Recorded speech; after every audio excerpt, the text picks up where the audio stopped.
السلام عليكم ورحمة الله وبركاته. الحمد لله نحمده ونستعينه ونستغفره ونعوذ بالله من شرور أنفسنا ومن سيئات أعمالنا من يهده الله فلا مضل له ومن يضلل فلا هادي له. أشهد أن لا إله إلا الله وأشهد أن محمدا عبده ورسوله.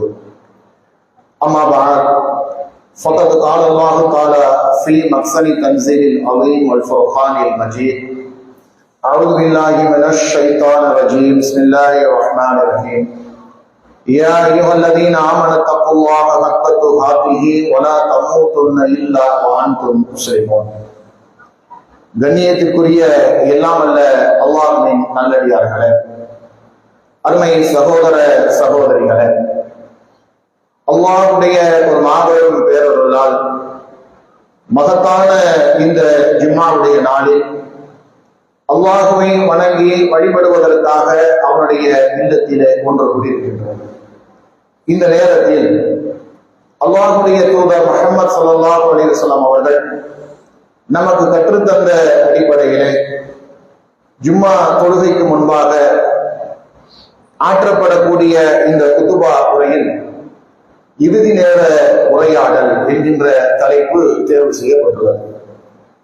அன்று இனிய சகோதர சகோதரிகளே, நம்முடைய வாழ்வில் எத்தனையோ உரையாடல்களை நாம் நிகழ்த்தி இருப்போம்.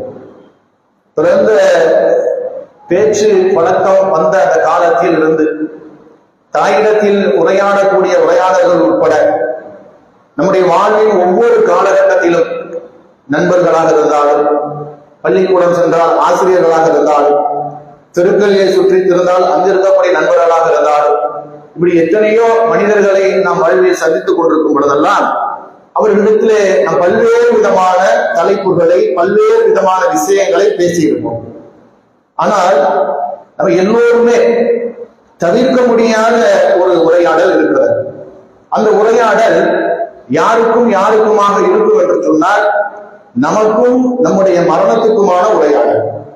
நம்முடைய மரண நேரத்திலே அல்லாஹ் ரப்புல் ஆலமீன் ஒட்டுமொத்த மனிதர்களையும் இரு கூறுகளாக பிரித்து ஒரு சாராரிடம் ரப்புல் ஆலமீன் ஒரு மாதிரி உரையாடுவார், இன்னொரு சாராரிடம் ரப்புல் ஆலமீன் வேறு மாதிரி உரையாடுவார்.